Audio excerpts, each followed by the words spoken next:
I'm privileged to have on the legendary rock and roll paranormal investigator, Mr. Keith Age.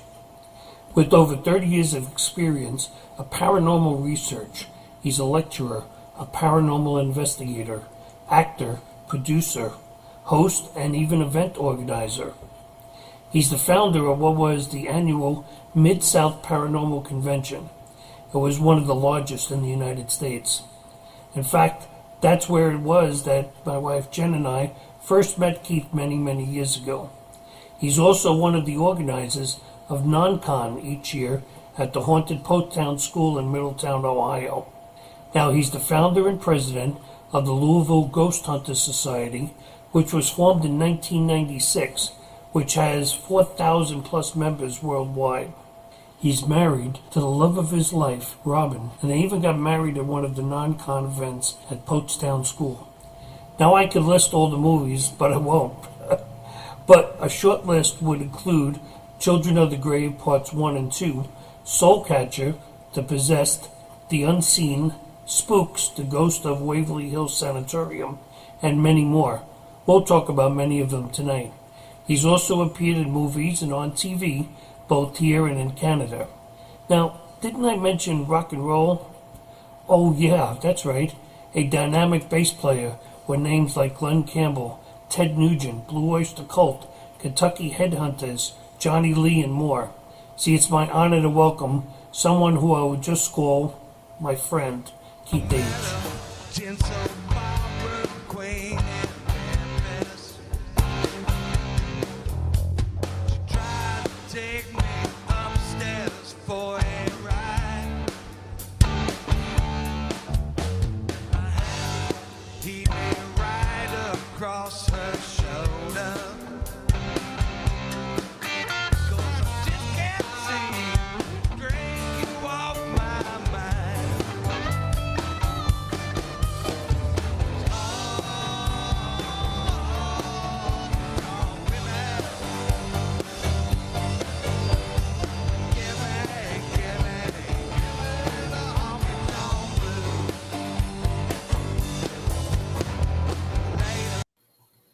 I bet you weren't expecting to see the Orb Tones, were you?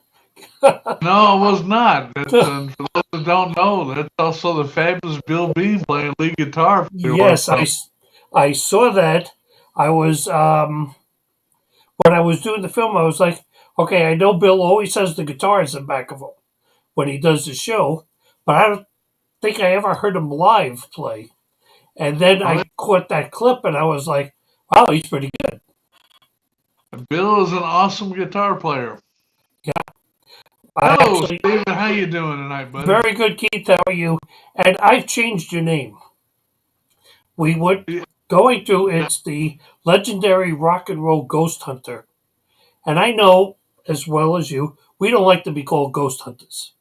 I don't care. So I now call you You the know, paranormal here, investigator. I'm going to change a few other things too. I need to Okay. change my bio a little bit because it's almost 45 years now I've been doing it. And Yep. I'm not an actor, sorry. Well, you've been documentaries, you've been an actor. That's still considered No, an actor, that though. was me being myself. There you Uh, go. and I have been in over 40 different documentaries on the paranormal.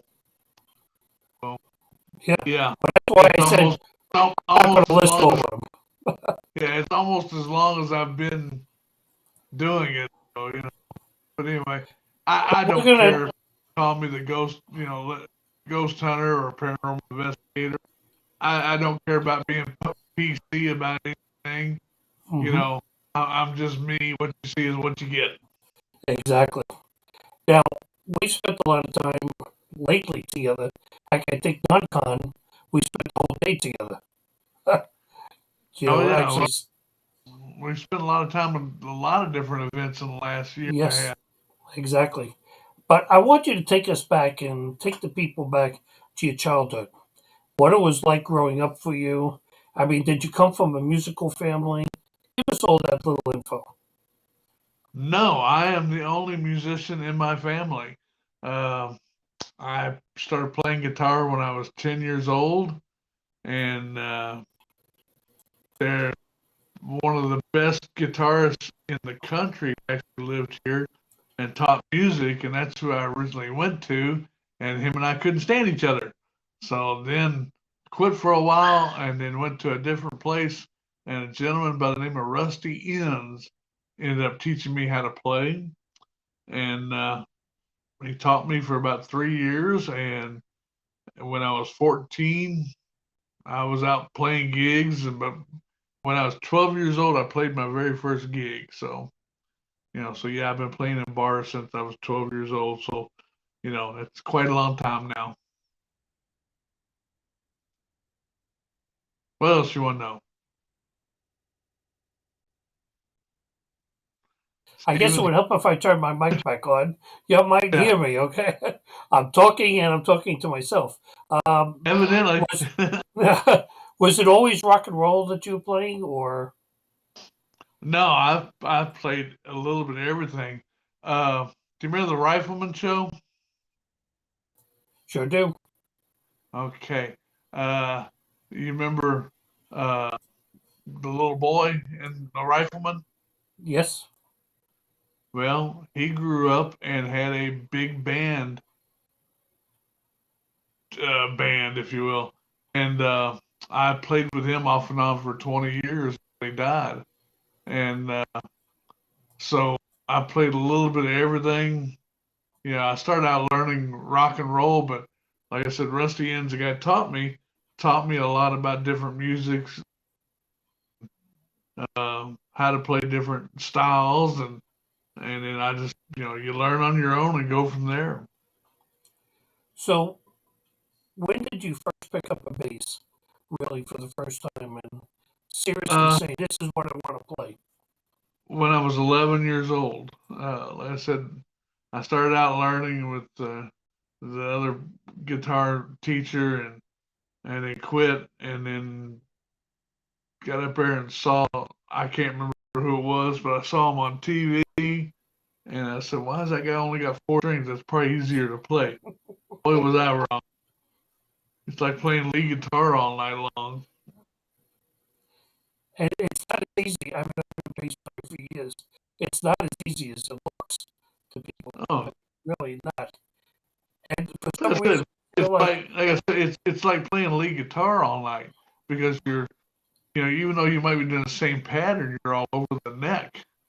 mhm. If you're doing something good, if you're playing country, old school country is pretty boring, but you know, do some Texas swing or you're everywhere. So, Well, the worst part is that and, we're and, also keeping the drummer in time too. oh yeah, I, you got to hold. I hate playing with a drummer who can't keep his timing, and because it just makes your job so much harder.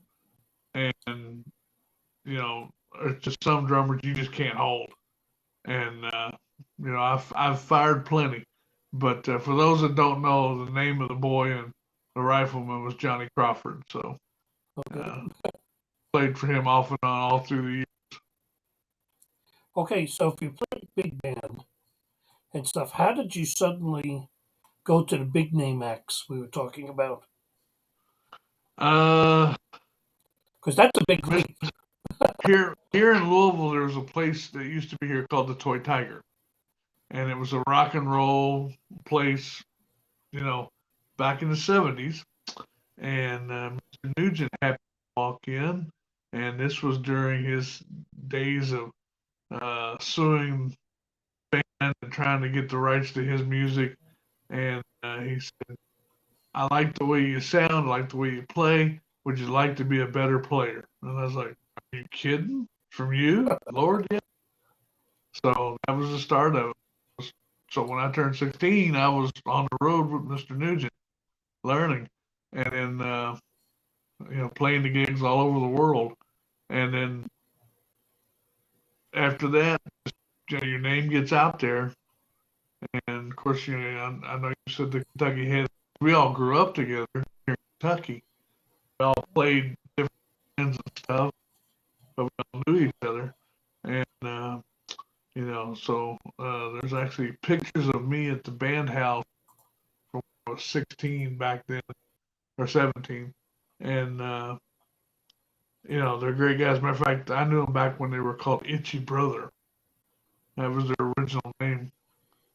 And so just from there, just, your name gets out there, and if you don't put a problem with what you're doing or the people, you do your job and go on with it. Because I remember we were sitting at NonCon, not last year, but the year before. No, not NonCon, the Paranormal Day at Hat House. And I remember you showed me on your phone this little video of you playing with Blue Oyster Cult. Yeah. I looked for that. I couldn't find that on the web.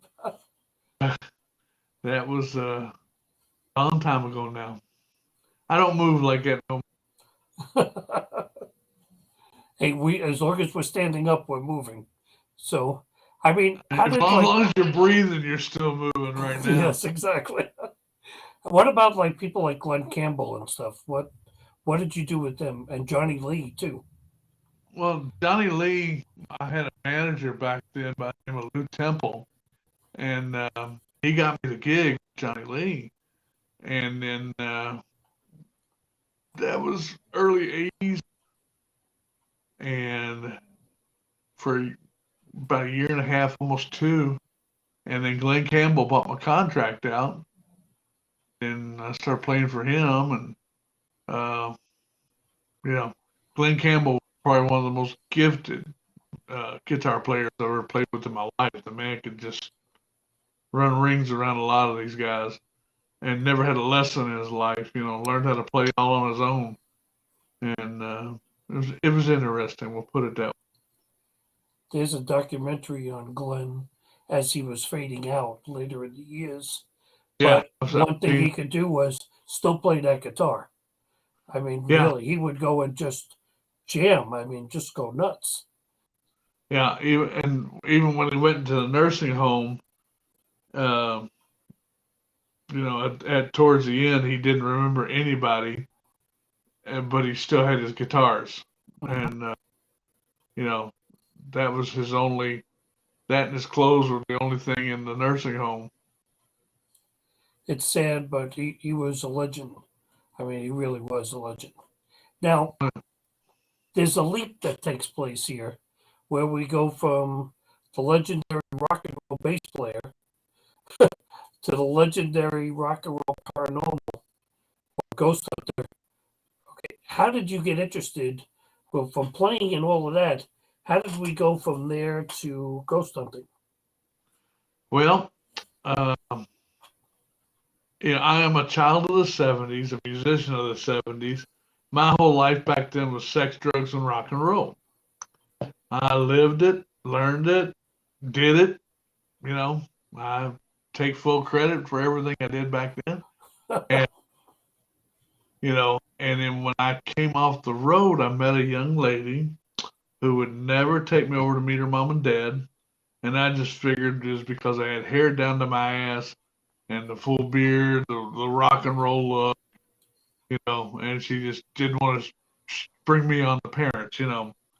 So finally, her parents invited me over on her birthday to surprise her, and it surprised her when I showed up. And she just had this "oh my God" look on her face when she saw me at the door, and she's like, "Wow, what are you doing here?" I said, "Well, your parents invited me. You ain't gotta worry no more." And she said, "No, it's not because of my parents. It's because we have a ghost in the house, and he doesn't like mine and my boyfriends." And I was like, "Yeah, right. Let's go smoke another one."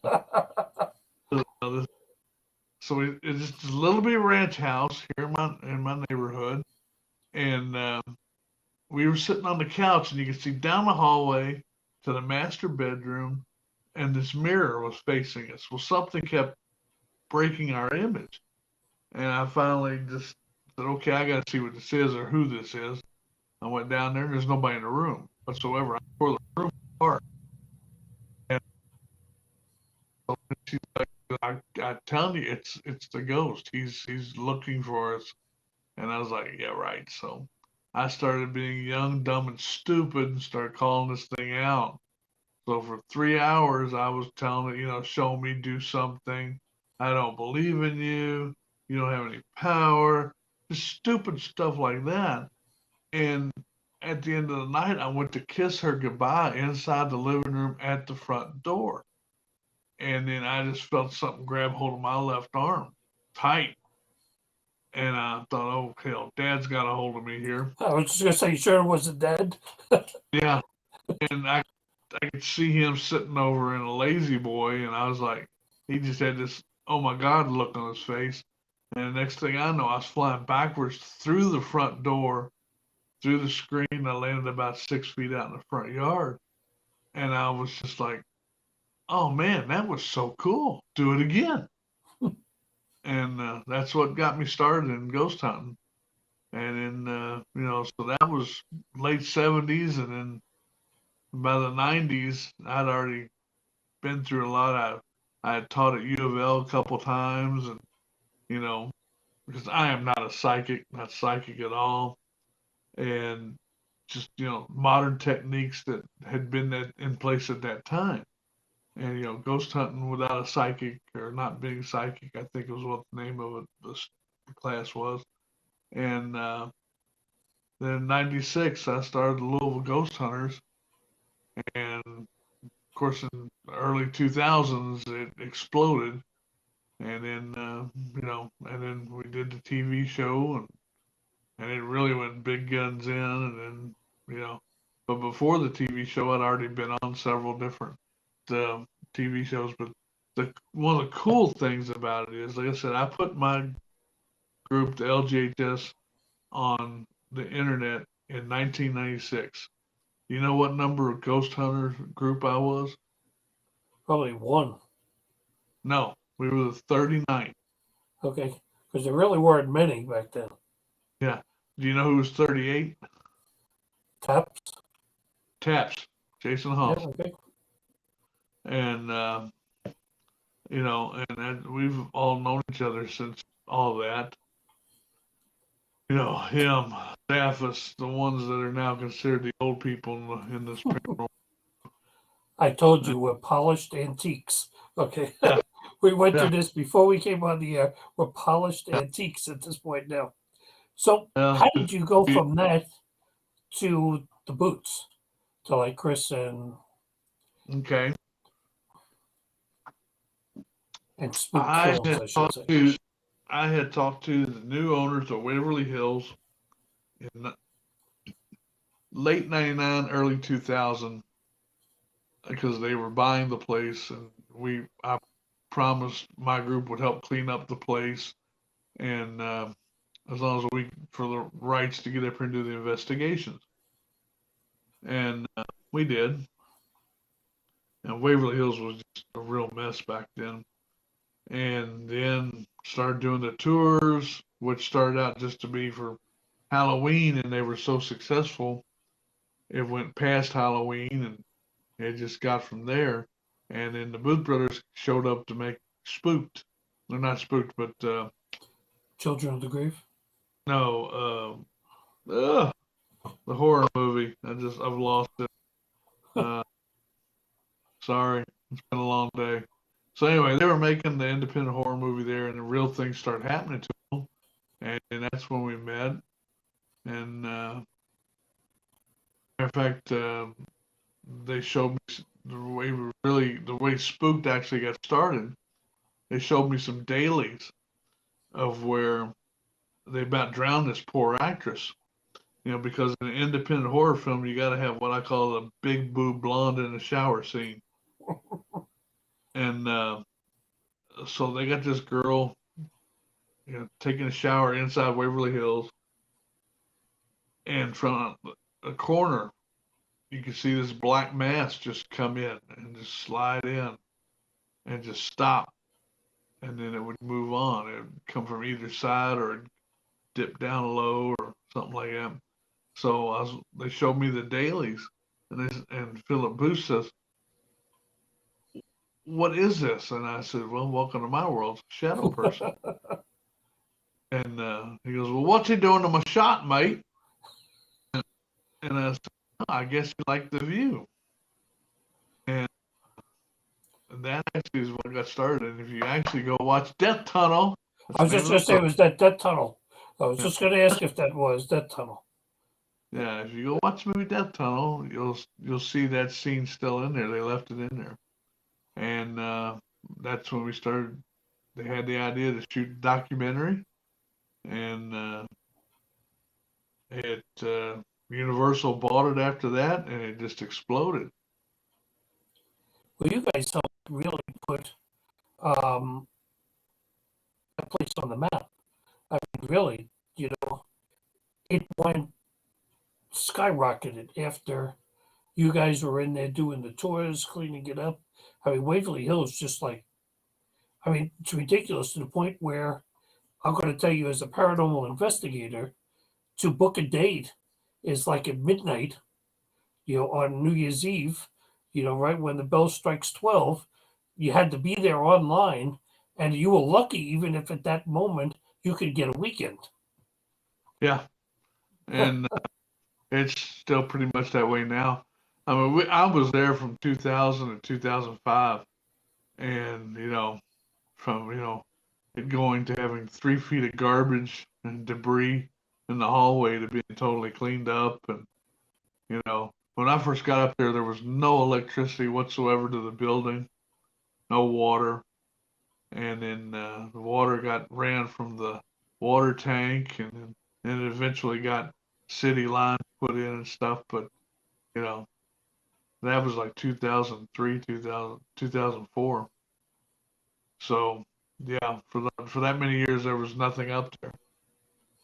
So tell us about Children of the Grave, the first one. Okay, I've No, seen part two. I could not see part one, so you're going to have to tell me about part one. It's not well, anywhere on television where you can rent it. now you can actually buy it. Chris and Phil have actually gotten up here and had more made, Okay, uh, digitally remastered, and uh, it's been it looks really really good. And so instead of going buying one for $100 off of eBay, go buy one from them for 20. And so and you have to contact them to order them. So, but you can get them from them now. Uh, Matter of fact, I've got an order with them that'll be here after Scarefest this weekend. But Children of the Grave started out because Spooked, when they aired it, the next day they called Chris and said, "Okay, what else you got?" And we were scrambling, going, because we had planned on. And so then I came up with the idea. So what about Children Go? We're like, yeah, we liked that idea. And then we happened to had Mid South that weekend, and a young lady came in, got telling us about a graveyard in Indiana that had over 2,000 unmarked children just buried in there. And we got listening, and we actually went up there. Mid South got over at 5 o'clock on Sunday. We were on the road at 6 p.m. and we actually went up there and shot, and that's what started the whole Children of the Grave. Well, the thing is, I remember doing an event with Jason and Grant with about 10,000 people up in New York or somewhere, and Spooked had just come out and big hit, and all these people listening to us talk and everything. And then I had previews of what was going to be Children of the Grave, but we were calling it Creepy Kids back then with a K, Creepy with a K. And that was going to be the next special, but Sci Fi didn't like that name. So we changed it to Children of the Damned. They didn't like that name either. And then they came back with, how about Children of the Grave? So we were like, okay, we go with yeah. that. It's actually, for those that are listening, basically you go from place to place, or I should say location to location, Yeah. filming and And, yeah. and basically what it was, it was about children ghosts, basically about orphans and then the orphan trains of the 1800, which I knew nothing about at that point. And it just I love history anyway, and this is a history I had never heard of that actually affected all the mid states all the way to California and from New York on through. Back in the late 1800s and the early 1900s, basically kids could get shanghaied and taken out west and sold, slave labor. Some people could get children workers for less than they could buy a cow.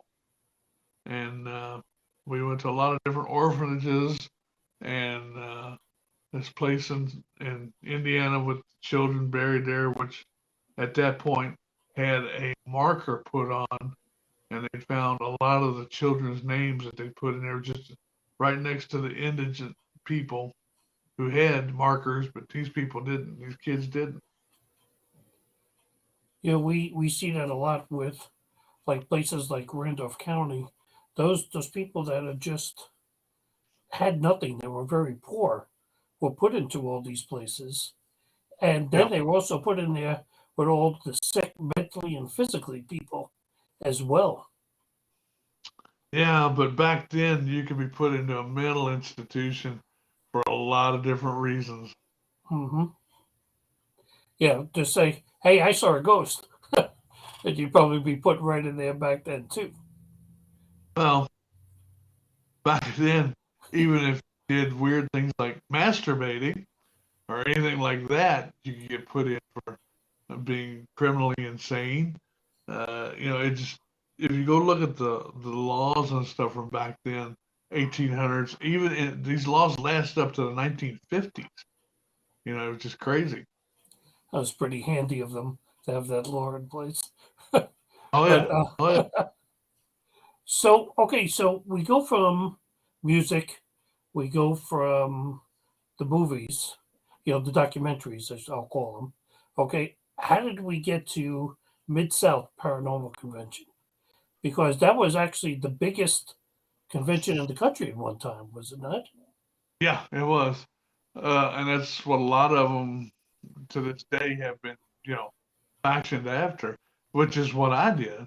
I was the Kentucky rep for Troy Taylor's American Ghost Society for a long time. And then I went to several of Troy's conferences and said, I want to do this. I want to have a convention, though. I want to make it big. And I want to treat it like a rock and roll show, which is what I know how to do.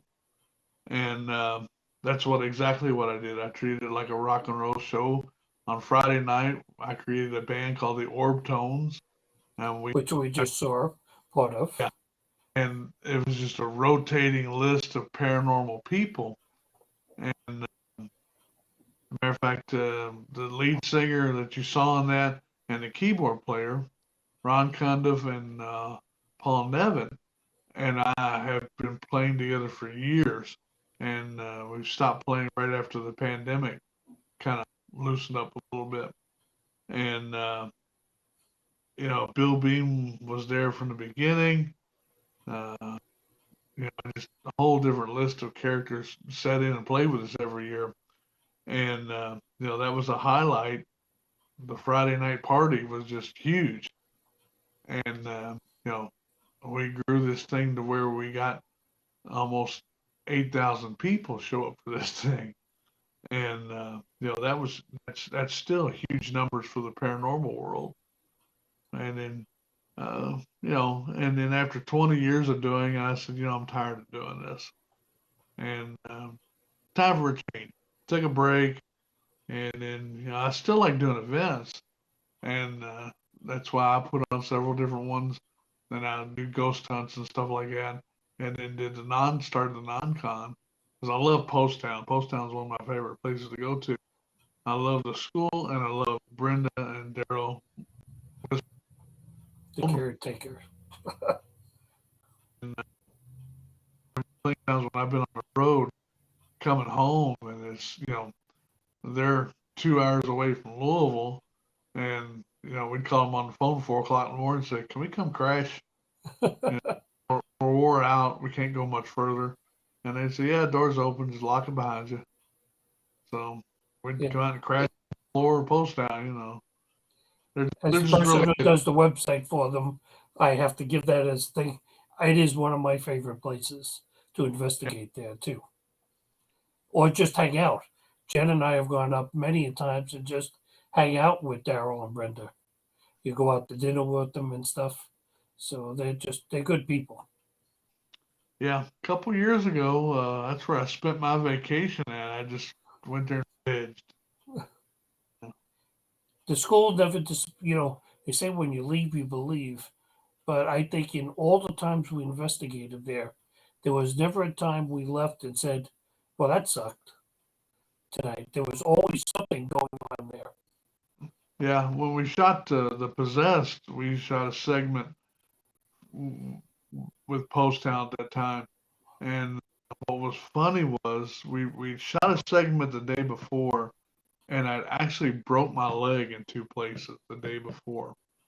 And I could still move it. Oh, it was killing me, but I could, walk around on it and everything.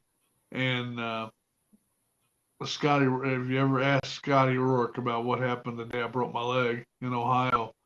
So we went to Post Town the next day, and I remember us waiting on Daryl. I hadn't met him yet, and I was outside in the parking lot leaning up against my girlfriend's SUV. And I had taken a couple pain pills, and I was trying to let them kick in. And then from around the corner, here comes Captain Spaulding. And I'm like, what the hell? Oh man, these are good drugs. It's the first time I've taken them. And then I'm starting to go, wait a minute, I know Sig. I know Sid. I've known him for 15 years or so at that time. Took him to Ghost with me. And Sid, he was 6'5", 6'6". He's a great big guy. Here's this little bitty guy walking up to me. I was like, Sid shrunk, but full Captain Spaulding makeup, and I'm like, man, I thought I was just hallucinating or something. I was like, what's Sid doing here? And it was Daryl.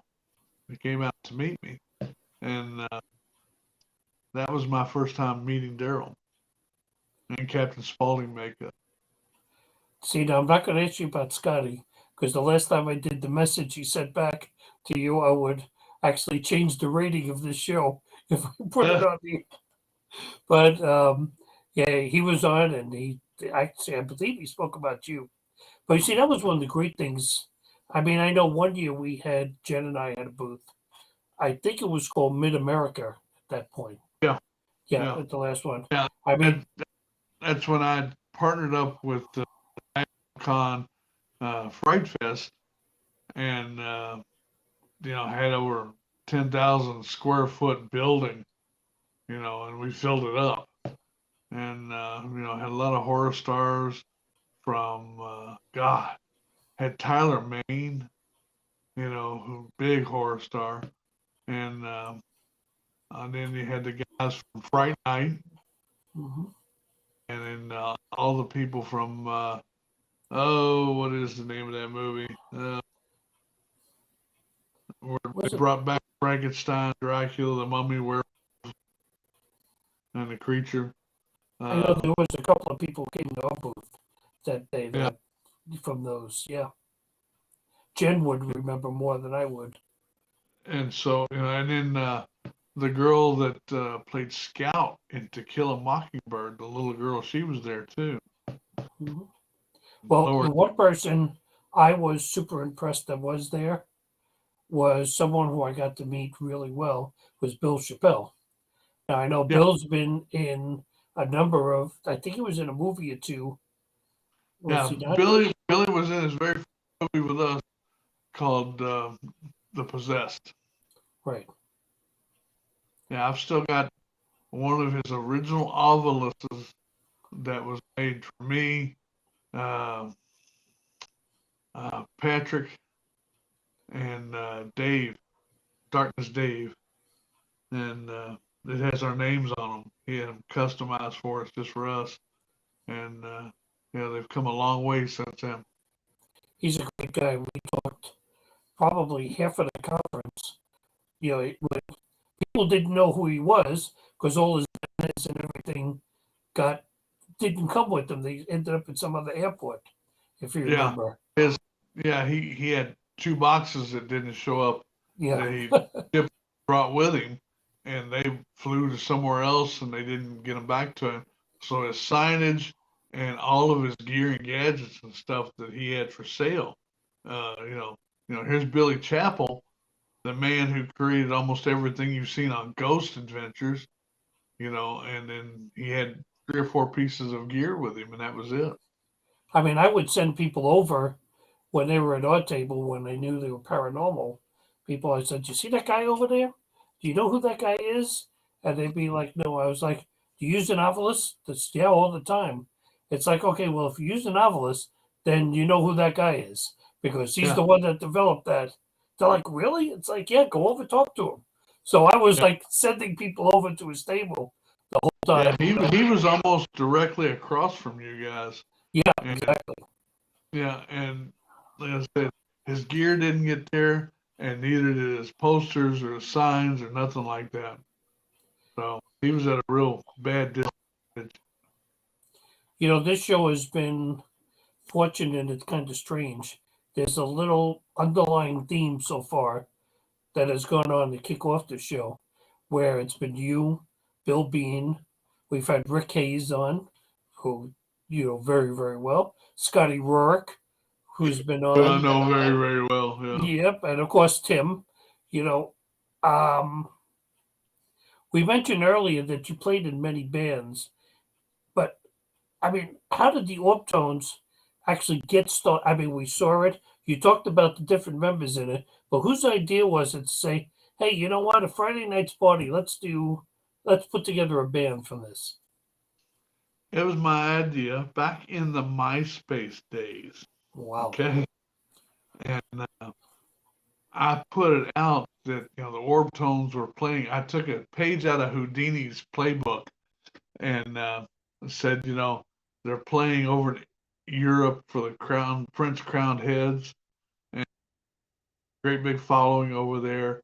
And people were just got excited. Well, at that point, I knew Bill Bean played guitar.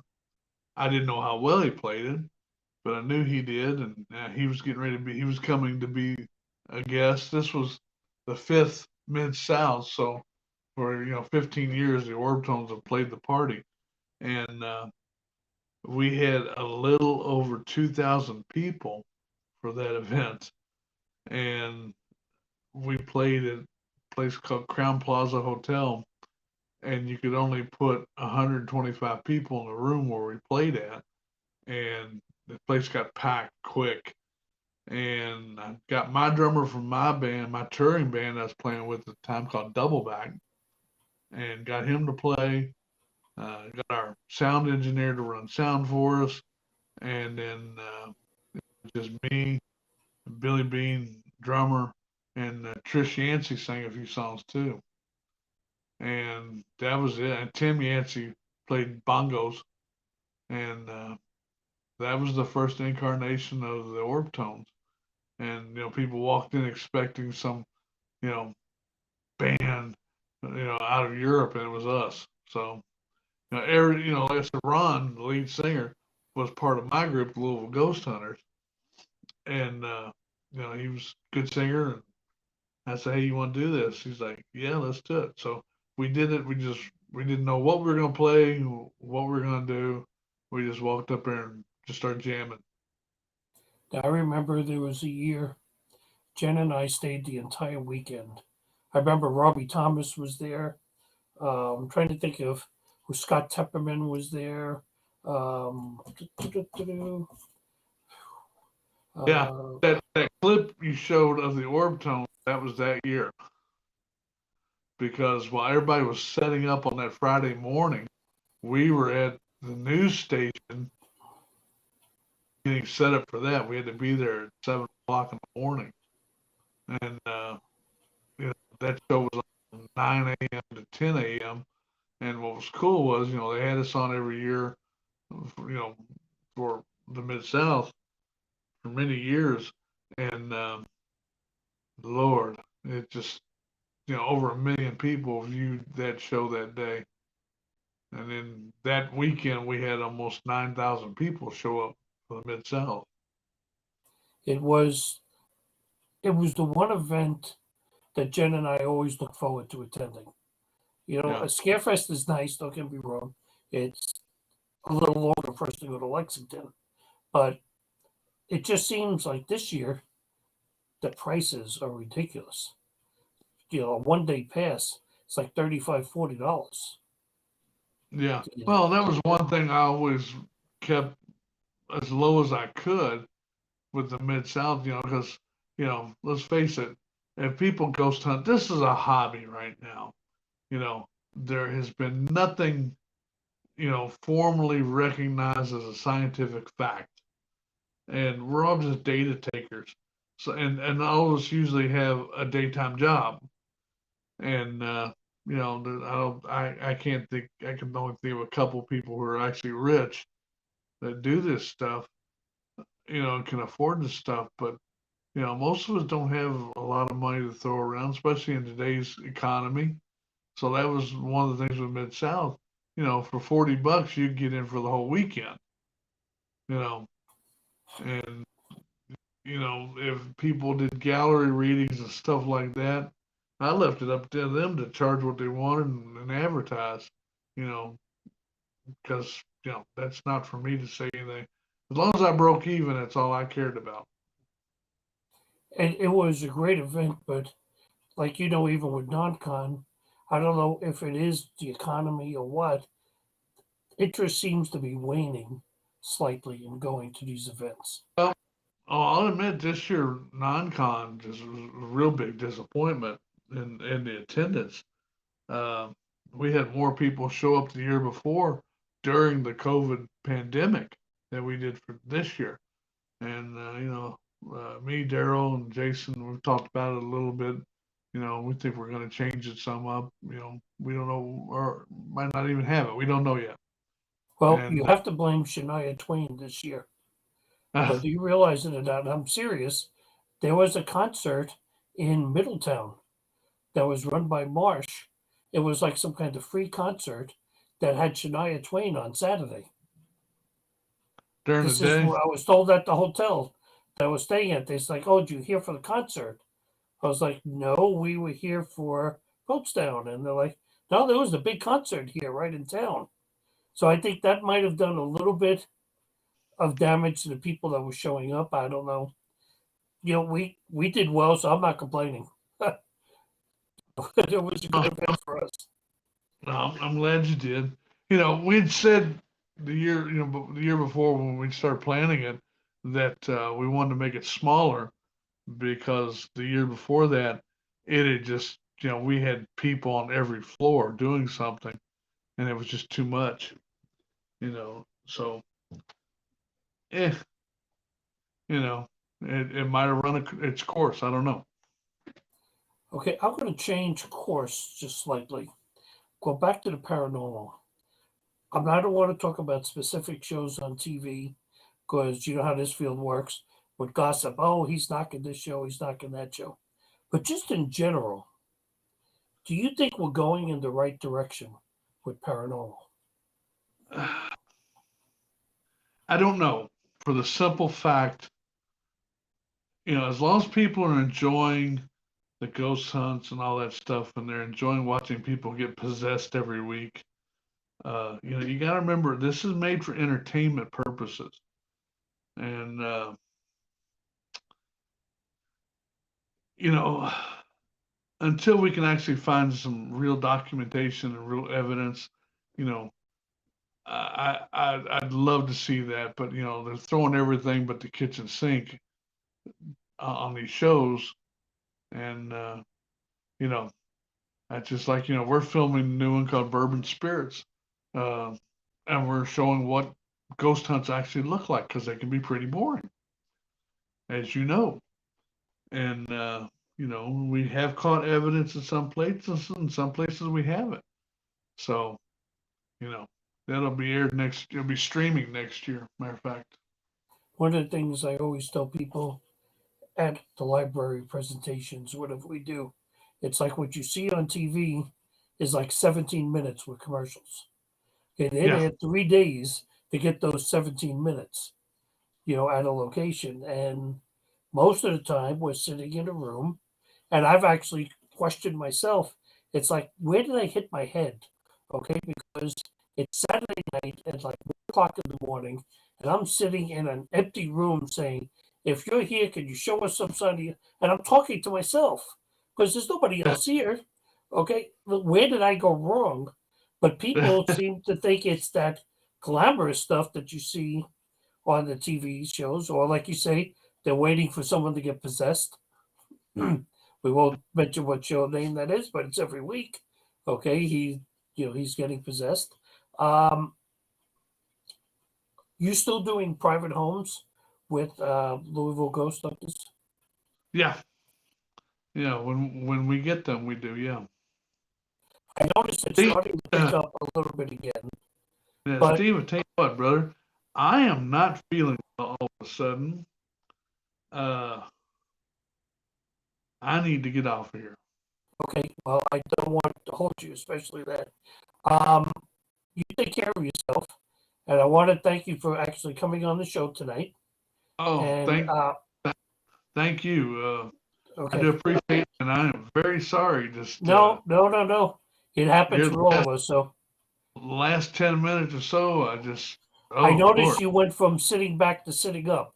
So I knew yeah, something was wrong. So Keith, you yeah. take care of yourself, and we'll talk again soon. All right, buddy. Thank And you. say hi to Robin for us. I sure All will. right. Okay. Bye bye. Bye bye. Now, for everybody that's still here, I just want to let you know. Sorry what happened with Keith. And we actually were coming to the end of the questions. I do want you to know that Keith does have a book out, and it's called Out of the Dark, that you can find. And you can read a lot about what we talked about here today on the show and a lot of the stuff that he has. Um, you can look up Louisville Ghost Hunters Society on the web, and I'll put a link actually on the show talking about that. And this way, we'll have something going on for that. Now, I want to talk about very briefly. We're dealing with with Keith, who was a rock and roller. Next week, we're going to have, I think for myself, it's going to be a different special show. We're going to thankfully start to put some of the paranormal on the side and go back to what the show was about. Even though we've been talking to authors and psychic mediums and stuff, I want to go, like Monty Python would say, for something completely different. Next week, we have a guest on by the name of Peter Barron. Okay, Peter Barron played with Leslie West, with and all around rock and roll with Keith. He's been everywhere. And Peter is a very close friend of mine. We actually grew up together, actually right across the street from each other. So I haven't seen him since I was 18 years old, and tomorrow I turn 64. So it should be very interesting. Peter is still playing all over the place. If you live in New York, you'll find him in the clubs. He's got a band he's put together. He does tributes to Leslie West. He also writes commercials, jingles and stuff for commercials. He produces bands, some really, really good current rock bands that are up and coming. So you're not going to want to miss that show next Thursday night at 8 p.m. So I want to thank everybody for joining us tonight. Sorry we had to cut the show a little short, but we send our best wishes to Keith, and we hope that Keith gets better soon. And once again, we thank you for joining us. If you can hit the like button, if you haven't subscribed to the channel, hit the subscribe button and the little bell. It really does help us. And we thank you, and we truly thank you for joining us today on your Life Matters show. Have a good one.